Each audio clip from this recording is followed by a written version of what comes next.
Happy Taco Tuesday, Heat Nation. Ernest here, back with another Miami Heat Talk video. Would really appreciate if you guys can like the video, subscribe to the channel. Thank y'all so much for supporting me, and let's rock and roll on another Miami Heat Talk adventure. Again, I gotta thank you guys. Yesterday's video was another banger.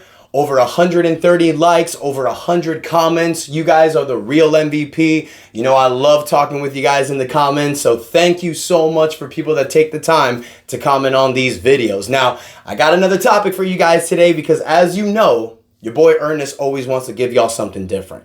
I always want to try to be a little different from every other Miami Heat channel. So when people are talking about something specific, I kind of like to go in a different direction, depending on the topic. So today, I want to talk about something that not a lot of people are talking about. Because after the draft, which is coming up, and believe me, I'm going to do a series for you guys for the draft next month. But for right now, I want to talk about something different that the Miami Heat have. I've mentioned this before. Because the Miami Heat are a first apron team, you guys, we still have a little bit of flexibility for the offseason. We're able to aggregate trades still. We're able to move pieces. We're able to do things differently since we're not a second apron team. But one of the things that we have, not being a second apron team, is we are able to use a mid-level exception this offseason. Now, I've mentioned it before, but I haven't really done a deep dive. So for the people that don't know, the Miami Heat will have $5.2 million for their mid-level taxpayers exception, which means that they can offer a player that amount of money to come join this roster. Now, one of the players that I've linked to before with this contract would be Hayward Highsmith. If Hayward Highsmith comes back to the Miami Heat, you're either going to have to go over the salary cap to bring him back. You're going to have to wait for guys like Caleb Martin, Kevin Love, Thomas Bryant to opt out of their contracts, so you can have a little bit of flexibility to give Hayward Highsmith the money that he may command. But then also, by doing something like that, because I know Josh Richardson is most likely not going to opt out. So when those numbers get off your books, then you're able to talk to Hayward Highsmith about a potential contract. Now, it was reported in the past, you have heard a lot, that Hayward Highsmith can command anywhere from $7 to $10 million per season. This was reported by Bobby Marks, so Hayward Highsmith is a definite 3-and-D guy. But remember, like I've mentioned before, if a team does offer him $7 to $8 million per season, he's also going to have the state income tax hit, which is something Florida does not have. So that $5.2 million contract becomes worthy because you're not getting state income taxes knocked off of that. So that's another situation as well. It is depending where Hayward gets a contract from. So we need to keep that in mind, because if he gets a contract offer from Houston for $8 million a year, Texas doesn't have state income tax, bye-bye Highsmith. So you guys, we really need to keep that in mind. But there are 3 players that I want to talk about with signing this mid-level exception. 3 players that I feel that can help the Miami Heat. Now, 2 of these people I'm going to start with are people that I feel we can get regardless whether we trade for Donovan Mitchell or not. The third guy is going to be someone that I feel we can possibly get only if we trade for Donovan Mitchell. Now, the first guy is going to be Andre Drummond from the Chicago Bulls. Andre Drummond, I feel, would be a perfect guy with this Miami Heat roster, possibly starting next to Bam Adebayo or even coming off the bench as a backup center. Last season, he gave you great productivity. He gave you 8.5 points a game, 9 rebounds. He shot about 55% for the field. The Heat do need somebody that can score in the paint. He's a bruiser, 6'11", 280 pounds. He's 31 years old, so he definitely still has a lot to contribute. You can give Andre Drummond a contract, 2 years worth $11 million. I think that'll be beneficial for him coming down here. He has been linked to the Miami Heat in the past, and I think Andre Drummond would be perfect here.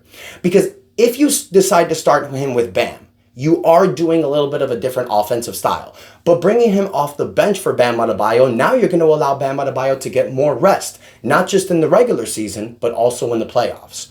So I really like Andre Drummond as a potential signing if we can get him for the mid-level exception. This other guy that I'm going to hint at, you guys, has been a player that's been linked to the Miami Heat a lot before. I'm not really sure how everyone's going to take it, but Gordon Hayward for the Oklahoma City Thunder. Now, we heard that Gordon Hayward wasn't really happy with his role with the team. There is a possibility the Miami Heat will lose both Caleb Martin and Haywood Highsmith. So if that happens, it's going to leave you a little flexibility at the wing position. You know, you're still going to retain Jaime Jaquez Jr.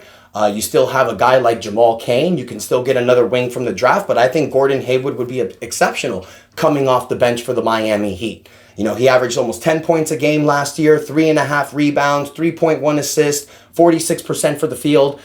You know, Gordon Hayward still has a lot to offer. He's 34 years old, but I still think he does have a lot to contribute. He's a veteran that can come help you win, and I think he would be great with this Erik Spoelstra system, especially not having to be the guy. This is a guy that you can look at as someone that can help you, someone that can help your bench, bring in some veteran presence, and make a push for next season.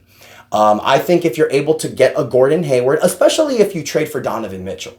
If you trade for Donovan Mitchell, you guys, we've said this before, you're going to have to probably give up Jaime Jaquez Jr., possibly the 15th pick in the draft, and maybe even Nikola Jovic. You may have to give up 2 of those, maybe all 3. We don't know the situation yet. But if you have to give up all that, bringing a guy like Gordon Hayward to come off your bench with a Donovan Mitchell, Jimmy Butler, Bam Adebayo, Terry Rozier-led roster, I like it. I think it'll definitely work. But this guy, the third option I'm going to give you is the home run hit, is the pray to God. This is the perfect situation. This, I think, can happen if we do trade for Donovan Mitchell. Because if you get Donovan Mitchell, what have I said in the past? By getting Donovan Mitchell on this team, playing with Bam Adebayo and Jimmy Butler, it's going to make veteran players that have not won an NBA contract, want to come to Miami, take a little bit less money to come win a contract and come win a championship. And then, by doing that, they're betting on themselves and doubling down to get a huge contract. Jonas Valanciunas from the New Orleans Pelicans. Now, I know people in the past have asked me, can we get Jonas? Can we get Jonas?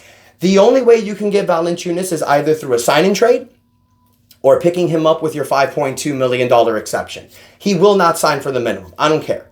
Jonas Valanciunas still has a lot to offer. Last season, he gave you 12.2 points a game, 8.8 rebounds, almost 9 rebounds a game. He gives you 56% from the field. He can hit the three-point shot. He can space the floor.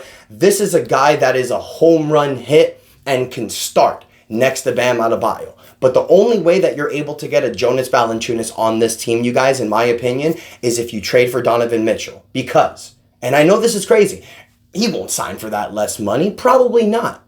But if you convince Valanciunas, look, if you come to Miami, no state income tax, so you're going to get the majority of the money that we've given you. Then you sign for a 1-year deal, ball out in the season and in the playoffs, help us win some games. And by then, you will get the Bruce Brown effect. He'll probably sign a monster extension, a 3-year deal worth anywhere from $70 to $80 million, maybe 2 years. But that's something where players think, if I bet on myself and double down, I'm going to get a huge reward. So that's something that the Miami Heat can do with Jonas Valanciunas. But the only way that that'll happen, I feel, is that the Miami Heat actually trade for a Donovan Mitchell or a superstar with equal value. So I want to hear from you, Heat fans. Haywood Highsmith, Jonas Valanciunas, Andre Drummond, Gordon Hayward.